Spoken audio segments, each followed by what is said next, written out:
à présent à la deuxième rubrique de cette émission. Il s'agit donc de la rubrique socio-économique. Et là également, pour camper le décor retour en image sur les événements marquants de l'année 2016 dans ce domaine, c'est un reportage que nous propose Maïmouna Traoré. Des soins administrés gratuitement aux femmes et aux enfants de moins de 5 ans. La mesure est effective depuis le 2 avril dans les formations sanitaires des 3 régions pilotes, le centre, le Sahel et les Hauts-Bassins. Elle est entrée en vigueur dans toutes les régions à partir de juin 2016. D'avril à septembre, plus de 6 millions de soins ont été administrés gratuitement dans l'ensemble des formations sanitaires pour un coût estimé à environ 9,6 milliards de francs CFA.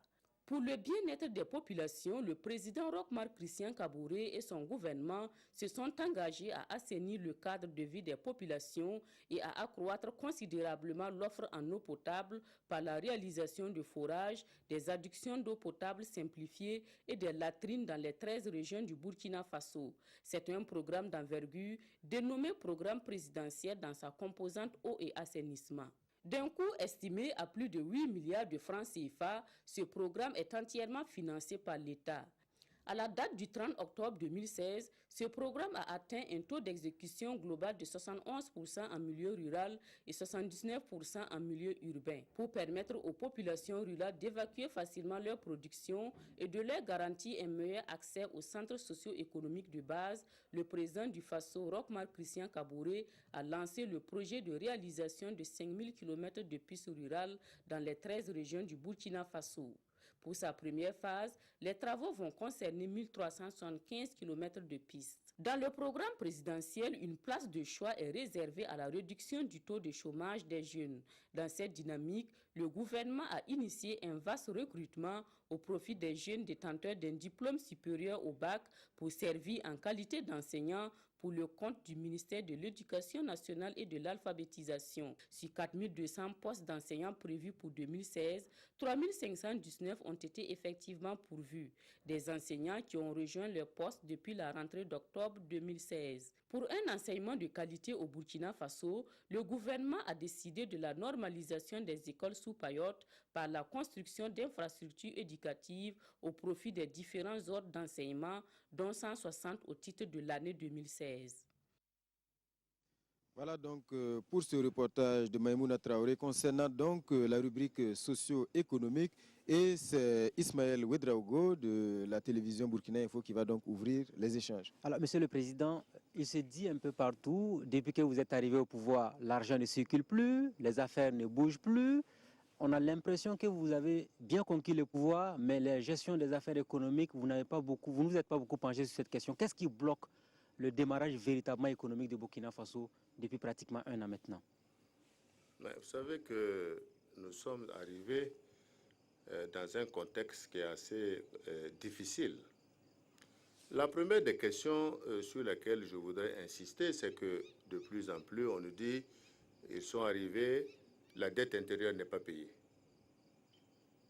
La dette intérieure de Burkina Faso, comme vous savez, dans un souci de transparence, la RCE a été sollicitée pour faire le point de la dette. 1. 35 milliards de francs CFA ont été considérés comme des dettes qui répondent aux conditions de paiement. 39 milliards sont des dettes sur lesquelles l'ensemble du dossier n'est pas complet. Ni les lettres de commande, parfois pas de marché, on ne sait pas. Et enfin, il y a 122 milliards qui sont des prêts pris avant, sous le régime Blaise Compaoré, avec les sociétés d'État. Je dois pouvoir vous dire que sur la date, les dettes du moins qui ont été considérées comme légales, 95% de ces dettes ont été payées. En 2017, il est prévu 30 milliards à nouveau pour continuer à appuyer cette dette-là, sous réserve que les dettes que nous avons considérées qui ne sont pas justifiées fassent l'objet d'apports des documents qui permettent de les rendre tout à fait, de les mettre en conformité avec les règles de gestion des marchés. Alors, c'est pour vous dire quand même que nous avons fait des efforts de paiement de la dette. intérieur. C'est pour vous dire que le contexte économique n'est pas burkinabé. Même au plan mondial, la situation économique est au ralenti. Le Burkina Faso n'est pas un pays à part qui va faire des projets particuliers, des progrès particuliers. Et je dois dire que malgré tout, le taux de croissance au Burkina Faso a été maintenu à 5,1%. Ça veut dire que nous n'avons pas reculé. Nous avançons. Nous sommes sur la bonne voie. Nous devons redoubler de travail si nous voulons faire en sorte que le Burkina Faso redécolle. Et c'est pour cela que le programme national de développement économique et social qui a été mis en place nous donne des espérances, justement, sur cette capacité des Burkinabés à rendre et à développer leur pays.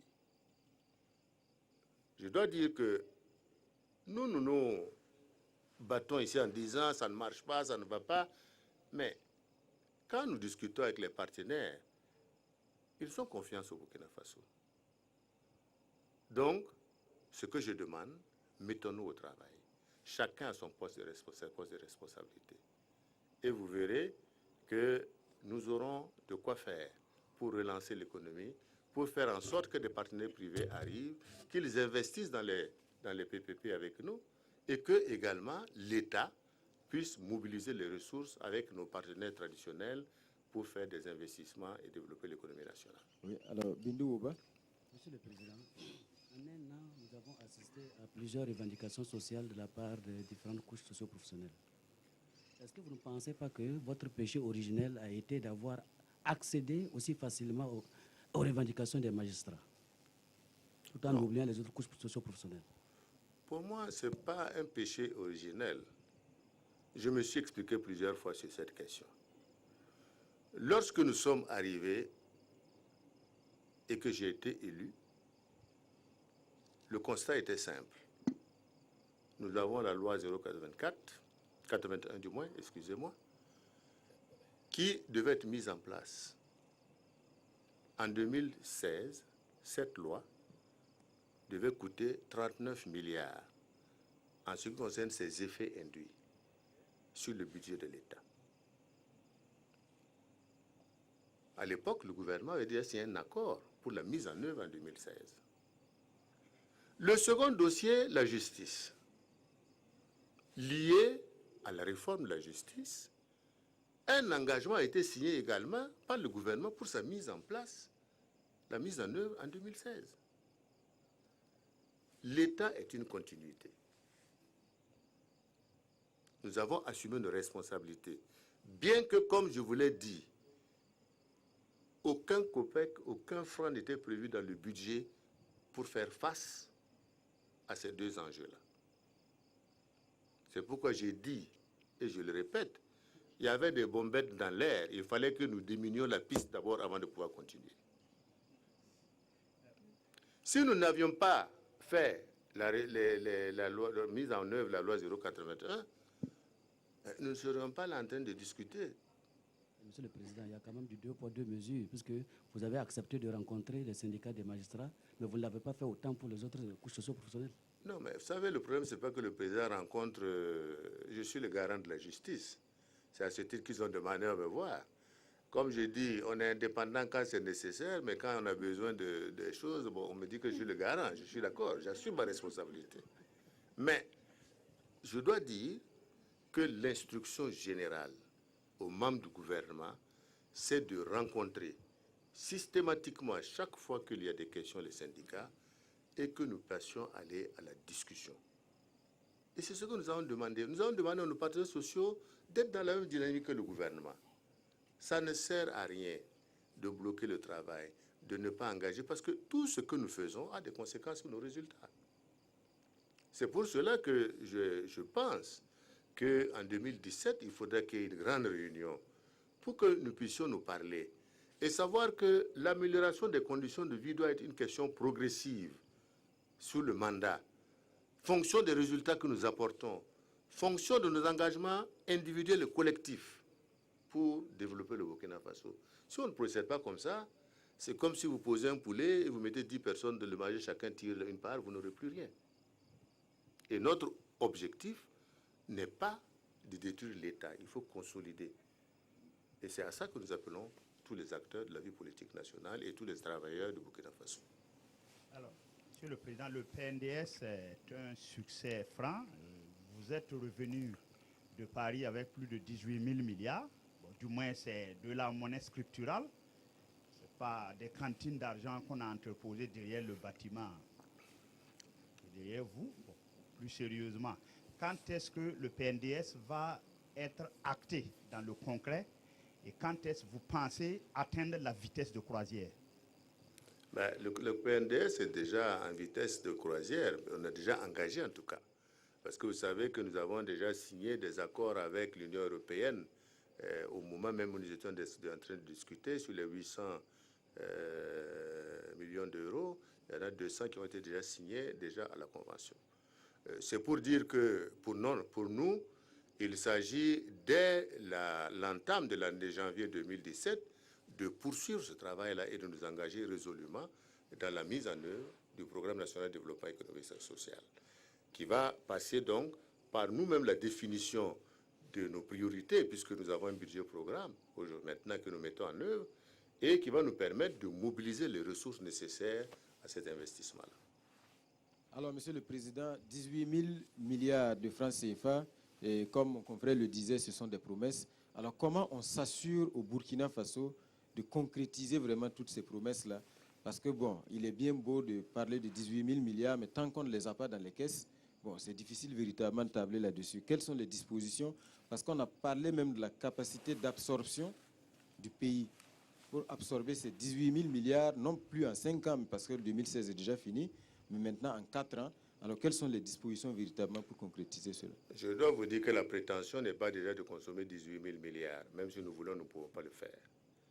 La prétention, c'est de pouvoir aboutir aux résultats que nous visons dans le cadre de notre programme.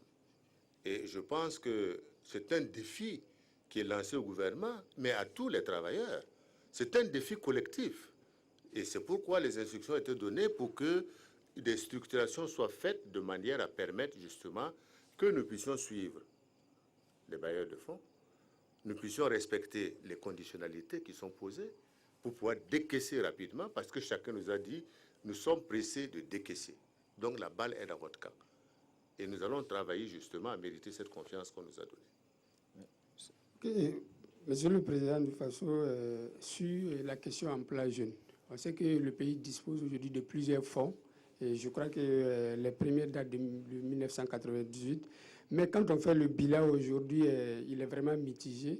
Est-ce qu'au regard des engagements que vous avez pris à travers donc, votre programme, il n'y a pas urgence à réorganiser ces fonds-là pour qu'ils soient plus efficaces, afin de savoir quel fonds fait quoi pour qui, et contribuer en réalité à donner du goût à l'entrepreneuriat, véritablement à la jeunesse? Parce que si je prends rien que le volet et formation, c'est de 5 000 jeunes en emploi par an.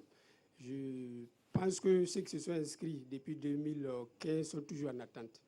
Les gens ont payé les frais 2500 francs comme contribution et jusque-là, ils attendent. Nous sommes en fin 2016 et rien.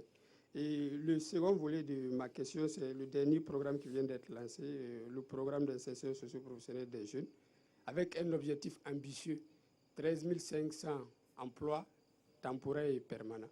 Et même mon inquiétude est que ça s'étend sur une année. Est-ce que c'est vraiment efficace pour pouvoir atteindre les résultats attendus? Non, je voudrais dire que la jeunesse représente une préoccupation importante. Il y a des fonds qui ont été mis en place, mais vous savez que pendant des années, ces fonds étaient considérés comme des subventions qui sont faites à des jeunes, parfois sur des bases, je dirais, politiciennes, sans avoir un regard sur les réalisations. Ça fait que des gens ont pris les crédits, ils sont partis en Côte d'Ivoire, d'autres aux États-Unis, d'autres ont acheté des mobylettes, et ça s'est resté là. Il faut avoir une vision. L'entrepreneuriat, ce n'est pas ça. C'est la responsabilisation des jeunes à s'engager dans une création d'une entreprise qui leur permette d'assurer une certaine rentabilité de l'entreprise, de recruter d'autres personnes. Et c'est ça que nous devons faire.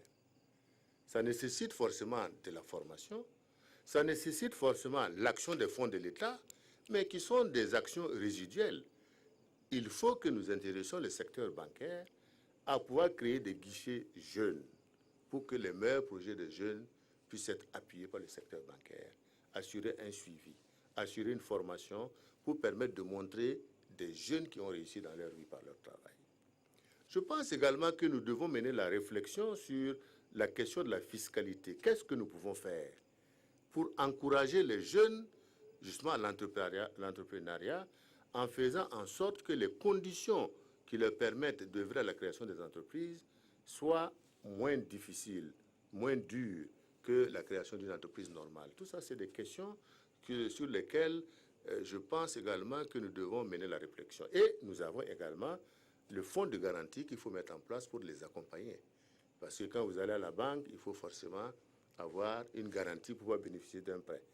Donc, il y a une vaste réflexion à mener à ce niveau pour permettre effectivement aux jeunes de pouvoir s'insérer eux-mêmes, je dirais, dans l'emploi. L'autre aspect qui concerne les activités à haute intensité de main-d'œuvre que nous sommes en train de lancer, c'est vrai, nous en avons au ministère de la Jeunesse. Et l'idée pour nous, c'est que dans un premier temps, effectivement, c'est pour 6 mois et 1 an, et nous allons voir comment nous allons essayer de pérenniser ces actions-là, tout en formant au fur et à mesure des jeunes qui pourront, eux, s'intégrer, je dirais, dans l'emploi au niveau du Burkina Faso. C'est pour dire que nous n'avons pas une vision, disons, de court terme pour faire du saupoudrage. Nous voulons vraiment créer des emplois. Et je voudrais signaler qu'une fois que les travaux sont repris, que ce soit les travaux de route, que ce soit les travaux de route en terre, que ce soit les bitumages, c'est autant d'emplois qui sont créés. Et c'est pourquoi j'ai demandé que statistiquement, ce soit des emplois qui soient, je dirais, comptabilisés. Il faut savoir combien de personnes nous employons quand nous faisons une route, combien de personnes travaillent quand nous faisons des écoles, etc. Parce que c'est autant d'emplois qui sont créés de façon, je dirais, indirecte par ces engagements que l'État a eu à prendre. Et je crois que c'est quand même quelque chose qui est important à noter. Parlant de 18 milliards, vous l'avez dit, nous ne pouvons pas l'absorber. Mais quels sont les garde-fous qui ont été pris pour que ce qui va être absorbé ne soit pas absorbé par des poches d'une poignée d'individus? Et sur cette lutte contre la corruption d'une manière générale, est-ce que vous partagez cet avis qui veut que le budget alloué à la SEE-LC soit trop élevé? Soit trop élevé. Soit plus élevé. Non, aujourd'hui, certaines personnalités, notamment le président de l'Assemblée nationale, estiment que le budget alloué à la SEE-LC est trop élevé. Il s'agit de 0,10% du budget. Bon, je voudrais dire que lorsqu'on parle de 18 000 milliards, vous savez bien que notre besoin était de 9 000 milliards de francs CFA. Et je ne vois pas comment quelqu'un va s'asseoir pour mettre 18 000 milliards ou je ne sais pas combien dans sa poche et se balader au Burkina Faso.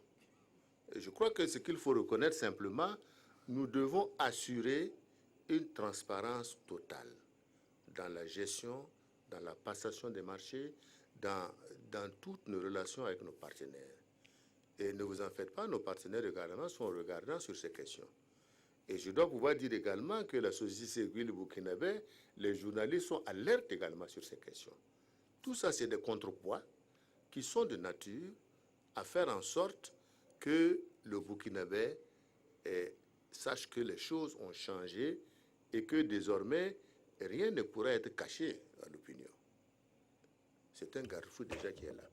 Le second garde-fou, la RCE, est une institution qui aujourd'hui agit en toute liberté. Personne ne manipule ni la RCE dans le cadre de ses enquêtes. Fait des enquêtes.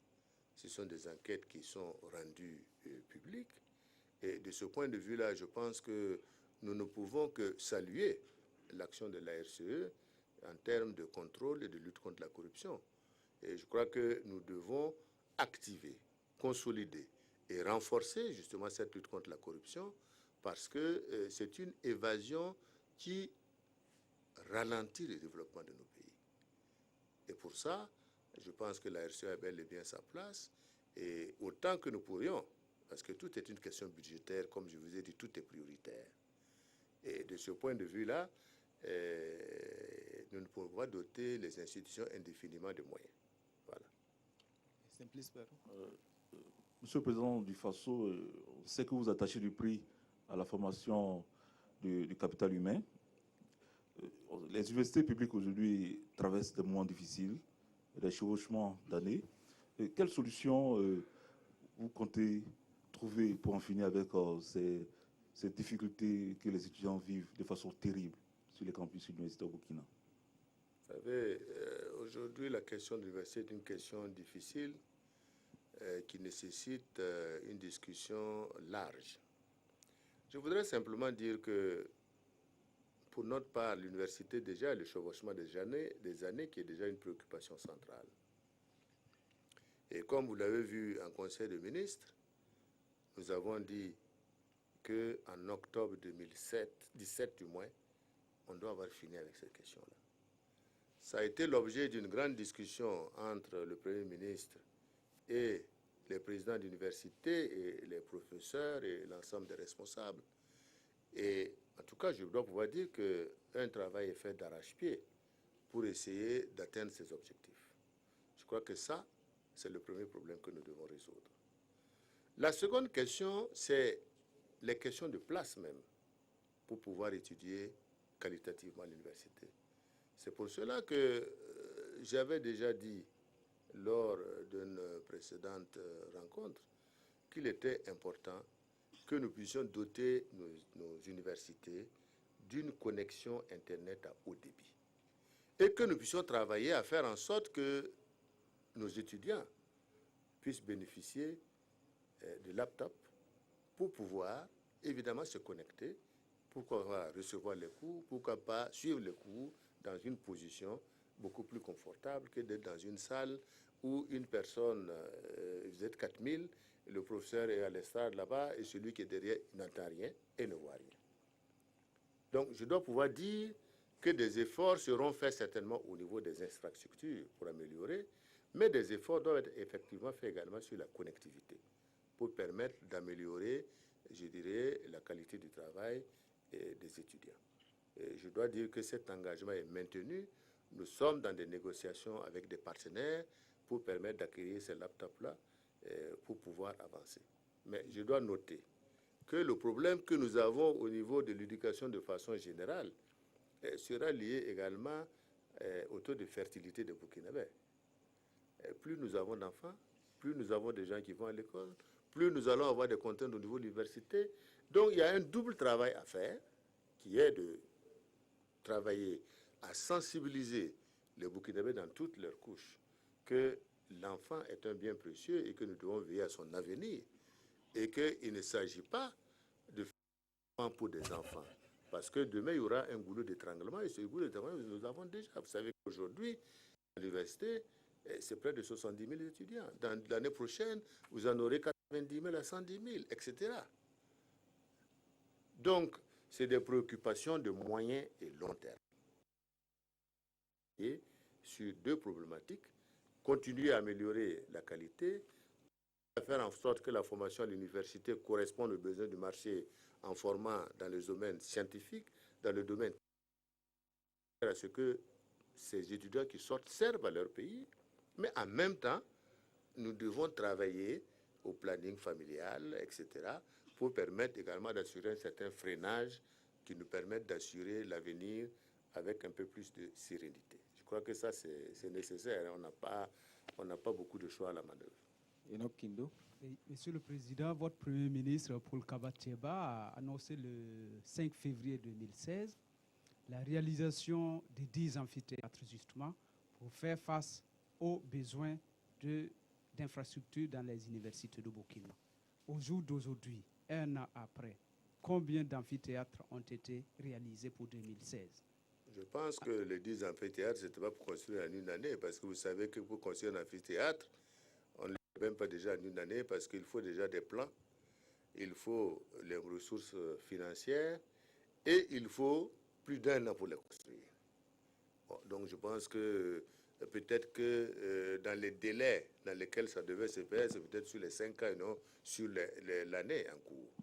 Et je voudrais simplement souligner, en plus de cela, que quel que soit notre rythme de construction des amphithéâtres, je vous ai dit tout à l'heure, nous ne résoudrons pas ce problème d'effectifs-là. Parce que nous courons après des événements. La fertilité que nous avons dans nos pays, dans notre sous-région, c'est-à-dire que ce soit chez nous ou ailleurs, est une préoccupation qui joue sur le développement du pays de façon générale. C'est pourquoi je dis que nous faisons de façon 10 amphithéâtres aujourd'hui ou 15, on aura toujours ce problème-là qu'il nous faut courir toujours après, justement, cette grande propension, justement, à avoir beaucoup plus d'étudiants que par le passé. C'est pour dire simplement que si on raisonne normalement, 10 amphithéâtres ne peuvent pas être faits en une année. Ça n'a pas de raison. Ok, 1 an de mise en œuvre de votre programme. Quel est le ministère qui vous a le plus donné satisfaction et celui qui vous a le plus déçu? Que tous les ministères ont fait leur travail. Et je crois que c'est qu'il y a eu beaucoup d'handicaps dans le travail que nous avons eu à faire. Vous savez bien que les compétitions, les marchés, pour pouvoir les faire aboutir, il fallait 2 à 3 mois. Et comme je vous ai dit, le budget a été mis en place en avril. Il a fallu modifier la loi, les textes concernant la passation des marchés pour pouvoir rendre ça beaucoup plus accéléré, beaucoup plus fluide. Donc c'est évident qu'entre celui qui doit faire, mettons, un forage quelque part ou 10 forages, et celui qui doit construire 15 écoles, vous n'avez pas le même rythme de travail. Mais je dois dire que globalement, je crois que chacun a essayé de donner le meilleur de lui-même dans le travail qu'ils ont fait, que chacun a fait au niveau de son portefeuille ministériel. Alors, Excellence, Monsieur le Président, pratiquement toute l'année, les Burkinabés ont soif. L'eau est rare. En avril dernier, lors de votre visite à Paris, à l'Élysée a été signée une convention entre l'Agence française de développement et l'ONEA pour la mise en œuvre de Ziga 2. Alors aujourd'hui, est-ce que vous pouvez nous faire le point de ce Ziga 2-là? Où en est-on? C'est en cours. Je pense que les travaux sont en train d'être faits. Vous le constatez vous-même sur le terrain. Et que probablement, donc, nous pourrons avoir un doublement des capacités d'eau sur Ouagadougou, en tout cas dans de très brefs délais.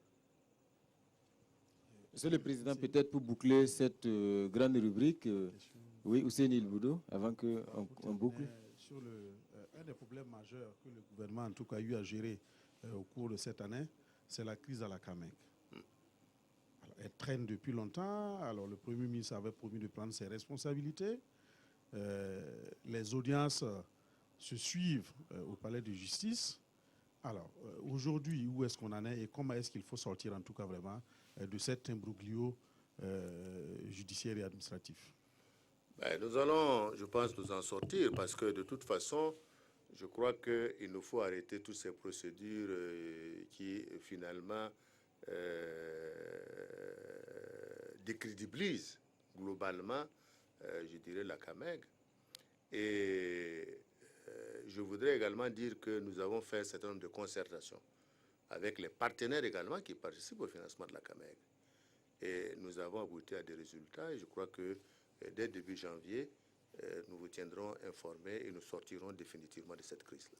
Monsieur le Président, pour clore, pendant qu'on parle de la CAMEG, on va évoquer cette question donc, de la santé. C'est l'une de vos mesures phares, la gratuité des soins pour les enfants de moins de 5 ans, mais également pour les femmes enceintes. Une évaluation a été faite. Qu'est-ce que révèle cette évaluation et est-ce que vraiment on est dans la dynamique de la poursuite ou d'une réorientation de cette mesure de gratuité des soins? Non, je voudrais simplement dire que je me félicite en tout cas de cette décision qui a été prise et de son action sur le terrain, même si tous les résultats ne sont pas atteints. Mais c'est une mesure qui était nécessaire. Parce qu'aujourd'hui, on remet en cause la mesure plus ou moins en disant « oui, il y a des zones où cela manque », c'est normal, c'est vrai. Mais au moment où nous avons pris la mesure, il était important qu'on donne un signal d'un acte fort au plan social vis-à-vis des femmes et des enfants. La santé maternelle et infantile était une question fondamentale. Et je dois pouvoir dire que cette action a eu un véritable succès au sein des populations. Nous avons eu tout le temps, lorsque nous sommes sortis, des gens qui nous ont félicités et salués pour ces mesures-là. C'est pourquoi les difficultés ne doivent pas nous empêcher de reconnaître le mérite. Mais je peux vous assurer qu'en 2017, toutes les dispositions seront prises pour que nous puissions faire en sorte que sur l'ensemble du territoire burkinabé, ces mesures-là soient applicables et appliquées. Je dois pouvoir dire que statistiquement, j'écoutais tout à l'heure, on a dit c'est 9 milliards qui ont été investis en ce qui concerne cette question. J'ai dit non. Nous avons investi près de 14 milliards de subventions dans cette affaire. C'est important. C'était l'évaluation jusqu'en septembre. Ah bon, d'accord, ok. Bon, Alors, on est d'accord à réévaluer. Monsieur le Président, est-ce qu'avec cette mesure, vous avez beaucoup parlé de fertilité, fertilité et fertilité, vous n'encouragez pas justement la procréation au Burkina? De quoi? Est-ce qu'avec cette mesure, vous n'encouragez finalement pas la procréation au Burkina Faso? Mais non, on n'encourage pas la procréation, pas du tout. Nous pensons simplement que le thème, à mon avis, doit être un thème qui est porté par toute la société. Ce n'est pas un thème simplement du gouvernement. La question du planning familial, c'est un thème qui doit être porté par les partis politiques, par la société civile, et nous devons faire un travail collectif. Ce n'est qu'à ce prix-là que nous allons réussir. Parce que, comme vous le savez, les justes coutumes pèsent lourdement sur les populations. Donc, il faut travailler par la sensibilisation permanente. Et dans ce sens, les agents communautaires de santé auront pour mission, justement, entre autres, de pouvoir sensibiliser les populations à proximité sur ces différentes questions. Alors, Monsieur le Président, on va évoquer à présent le dernier chapitre, disons, de cet entretien. Et c'est donc le chapitre diplomatique. Et là également, la première année de mandat du président du Faso aura été très riche. Monsieur Roch-Marc Christian Kaboré a multiplié les déplacements hors du pays et le pointe donc dans ce reportage que nous propose Frédéric Etienne Bassenga. Roch-Marc Christian Kaboré a beaucoup voyagé durant la première année de son mandat. À Yamoussoukro, le président du Faso participe au TAC, le traité d'amitié et de coopération entre le Burkina Faso et la Côte d'Ivoire. Cette rencontre bilatérale sera sanctionnée par la signature de 13 accords clés. Roch-Marc Christian Kaboré visite également la Guinée équatoriale, le Tchad et le Congo. Il se rend aussi à Paris sur invitation de son homologue français où il signe une convention de 30 millions d'euros pour l'eau et l'assainissement dans la ville de Ouagadougou. Le président du Faso participe au dernier sommet de l'Union africaine à Kigali et à l'avant-dernier sommet de la CEDEAO à Dakar. La TICATIS à Nairobi, les Journées européennes du développement à Bruxelles, le sommet de l'OACI à Istanbul et la réunion de haut niveau sur le VIH-Sida à New York, Roch-Marc Christian Kaboré est de toutes ces rencontres. Le président du Faso visite l'Arabie Saoudite. L'objectif est le renforcement des liens d'amitié et de coopération entre le Royaume d'Arabie Saoudite et le Burkina Faso. Le président Kaboré se rend une deuxième fois à New York pour la 71e session de l'ONU où il donne sa vision du monde. Roch-Marc Christian Kaboré est également reçu par le Saint-Père au Vatican. Sa dernière sortie est sur Paris. Dans l'Hexagone, Roch-Marc Christian Kaboré préside la conférence des partenaires pour le Plan national de développement économique et social, le PNDS. Voilà donc pour ce point de déplacement donc, que le président du Faso a effectué tout au long de cette année sur ce chapitre diplomatique au Benguebré pour démarrer les échanges. Il nous reste juste une dizaine de minutes. Moi, j'ai une question spécifique qui concerne un cas de jeunes étudiants burkinabés incarcérés en Algérie actuellement. Je ne sais pas si vous avez connaissance de ce dossier. Qu'est-ce que effectivement l'État burkinabé fait pour assister ces jeunes-là aujourd'hui qui ont été donc en procès le 8 décembre dernier, condamnés à 5 ans de prison ferme pour une histoire de cybercriminalité, cyberescroquerie? Non, je vous remercie. Effectivement, je suis bien informé de cette question puisque Notre ambassadeur en Algérie suit de près ce dossier. Et j'ai demandé d'ailleurs au ministre des Affaires étrangères de prendre ce dossier également en charge pour que nous puissions, en rapport avec les autorités de ce pays, voir comment nous pouvons régler cette question. C'est pour dire que c'est une question qui est prise en charge. Et je me rappelle bien d'ailleurs que leur avocat estimait que si on repartait dans un appel, ça va être une procédure qui va traîner. Et donc nous sommes en train de voir comment diplomatiquement nous pouvons trouver une solution à cette affaire. Monsieur le Président, d'aucuns estiment que vous avez trop voyagé. Est-ce que vous avez le sentiment d'avoir trop voyagé en 2016? Oh non, je pense que je n'ai pas beaucoup voyagé. Les voyages que j'ai effectués, ce sont des voyages qui étaient, comme je peux dire, statutaires. Parce que s'il y a une réunion, je dirais, en Guinée équatoriale, qui est relative, je dirais, à nos relations entre les pays arabes et africains, il est tout à fait normal que nous y soyons. S'il y a une réunion de l'Union africaine, c'est pareil. Donc, c'est pour dire que les missions que j'ai effectuées, je pense que c'était des missions utiles pour le Burkina Faso et pour l'intérêt de notre pays. Et je dois pouvoir dire que c'est tout cela qui nous a permis également de capitaliser cette confiance donc, au niveau de notre programme. Monsieur le Président, on a connu entre-temps la diplomatie du développement, les médiations conduites par le Burkina Faso. Est-ce qu'on pourrait vous voir un jour en tant que médiateur dans une crise quelconque en Afrique? Vous savez, ça fait seulement 1 an que je suis à la tête de l'État burkinabé, où la médiation d'ailleurs commence par là d'abord. Je pense que la préoccupation que j'ai, c'est effectivement d'apporter une contribution importante à la réconciliation entre les fils du Burkina Faso. Je ne dis pas qu'il n'y aurait pas un jour où je pourrais être médiateur. Cela pourra se faire, mais je veux dire que ce n'est pas une priorité en tant que telle. Alors, Excellence, comme on est sur le chapitre voix, est-ce qu'on peut un jour voir le président Roch Kaboré prendre son avion, atterrir à Abidjan, et aller dans la zone des ambassades pour parler d'homme à homme avec le président déchu Blaise Compaoré? Est-ce que c'est une hypothèse d'école ou bien c'est une éventualité plausible? Parce que pour d'aucuns, pour une certaine opinion, quelque part, vous devez vous parler pour quand même la résolution de certains problèmes qui minent l'avancée du Burkina.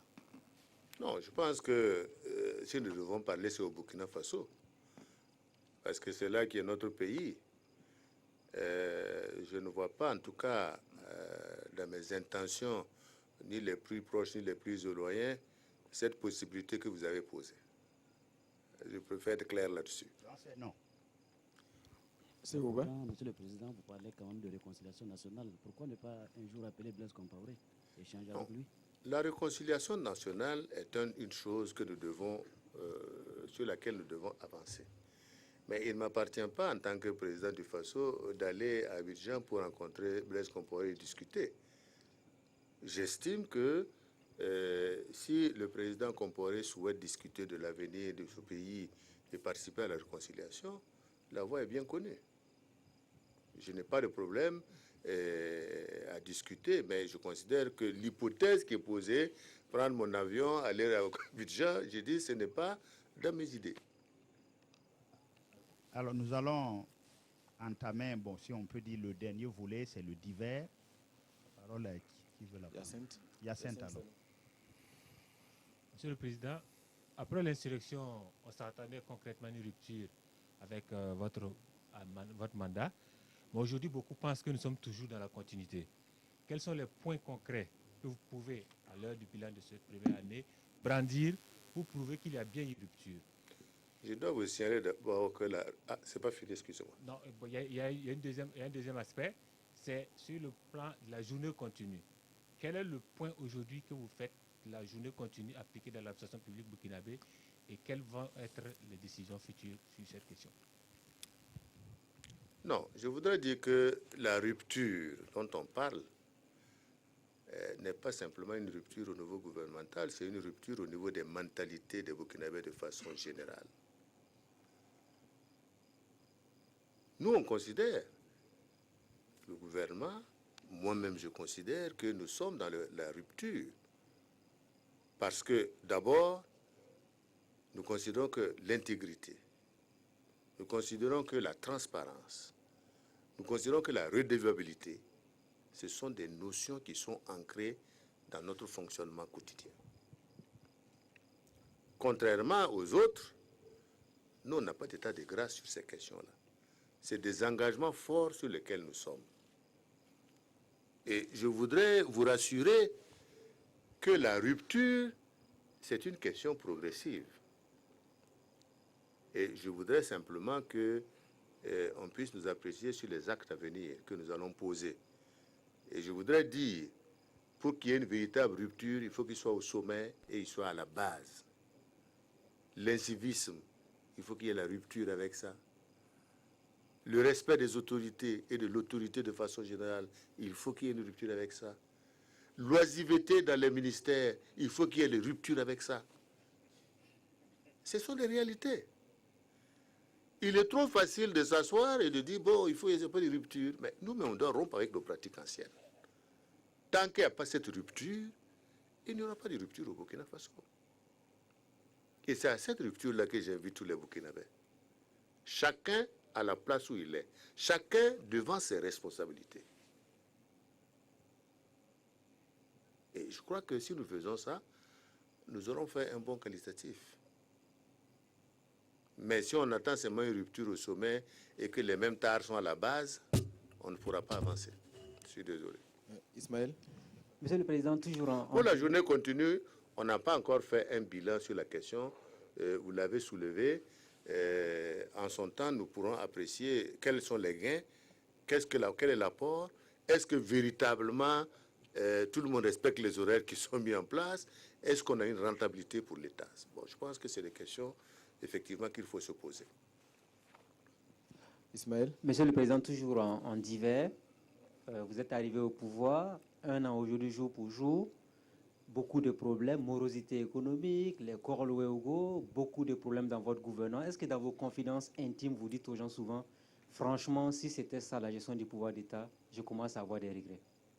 Ben, jamais, sinon je ne me serais pas présenté. Je pense qu'il est trop tard pour reculer. Je me suis présenté sur la base d'un programme. Le peuple burkinabé m'a fait confiance. Je suis déterminé à arriver au résultat que j'ai promis au peuple burkinabé.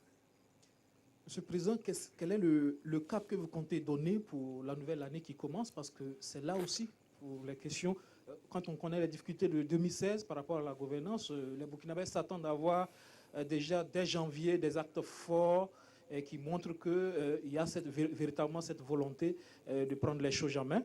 Est-ce que tout de suite, dans les premières semaines du mois de janvier, on doit s'attendre à un nouveau gouvernement, par exemple?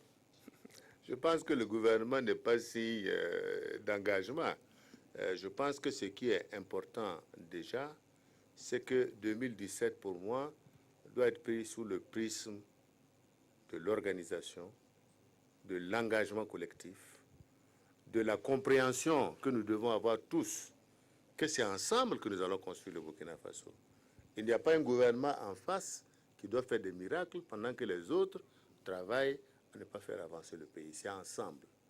Et je crois que c'est sur ce signe-là que je mets le signe de l'intégrité, le signe de la redevabilité, le signe de l'engagement individuel et collectif. Le gouvernement, dans tous les cas de figure, c'est une activité normale. Quand il sera question de remanier, vous serez informé en temps utile. Et donc, de ce point de vue-là, je pense qu'il serait malséant de m'asseoir ici pour dire dès le 4, il y aura un remaniement, le 7, il y aura un remaniement. Non, je crois que ce n'est pas l'objectif. Monsieur le Président, le message, c'est d'avancer. Une question de Ousseini Ilboudo, qu'on n'a pas beaucoup entendu, avant donc de conclure. Monsieur le Président, votre première année à la présidence aura enrichi en tout cas le vocabulaire politique de 2 mots, la rocosité et mouta-mouta. Alors quel effet ça vous fait, en tout cas justement, d'entendre parler de rocosité, qui confine pratiquement à Garangos, et ensuite votre mouta-mouta, qu'est-ce que ça signifie exactement pour nous qui ne comprenons pas très bien cette langue? Vous comprenez très bien. Non, je veux dire la rocosité, je laisse à ceux qui ont inventé ce mot de vous l'expliquer eux-mêmes. Je ne voudrais pas rentrer dans des polémiques stériles avec leurs auteurs. Mais lorsque j'ai dit, j'ai parlé la dernière fois de Mouta Mouta. Et le Mouta Mouta, justement, c'est le manque de transparence. C'est les négociations souterraines pour aboutir à des accords souterrains que personne ne connaît. Et ça, vous savez ce que c'est. C'est un langage populaire courant que chacun utilise. Et je voudrais m'en tenir à ces simples explications. Monsieur le Président, pour finir, peut-être, que peut-on vous souhaiter pour l'année 2017? Non, je pense que nous devons souhaiter à tous les Burkinabés. Ce que je souhaite à tous les Burkinabés, c'est que 2017, comme je l'ai dit, soit une année de santé, une année de paix, une année de plus de tolérance. Parce que je dis toujours, ça ne sert à rien ni d'haranguer, ni d'utiliser les mauvais tons pour rien du tout. Nous sommes en démocratie, il y a une liberté de parole. Chacun a le droit d'user de sa liberté de parole.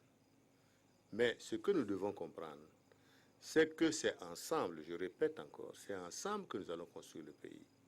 C'est dans le cœur retrouvé et apaisé. Et je suis engagé à faire en sorte que nous allons à la réconciliation nationale, ensemble. Ceux qui sont pardonnés, ceux qui doivent subir des sanctions sont sanctionnés.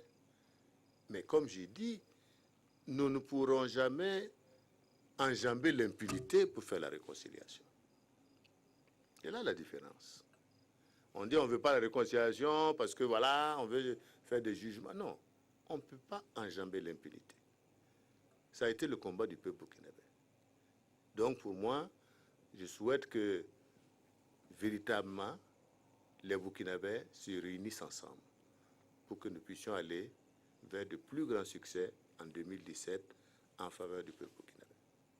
Merci, Monsieur le Président. Merci vraiment pour votre disponibilité pour cet entretien qui, je le rappelle, donc, entre dans le cadre du premier anniversaire de votre mandat à la tête du pays. On peut également que dire merci à tous mes confrères qui étaient donc sur ce plateau pour cet entretien qui était prévu pour 1h30, mais qui au finish a duré un peu plus, a été un peu plus long, disons. Et mesdames et messieurs, merci de nous avoir suivis de bout en bout. Ainsi s'achève cet entretien avec le président du Faso. Merci de l'avoir suivi et bonne suite de programme.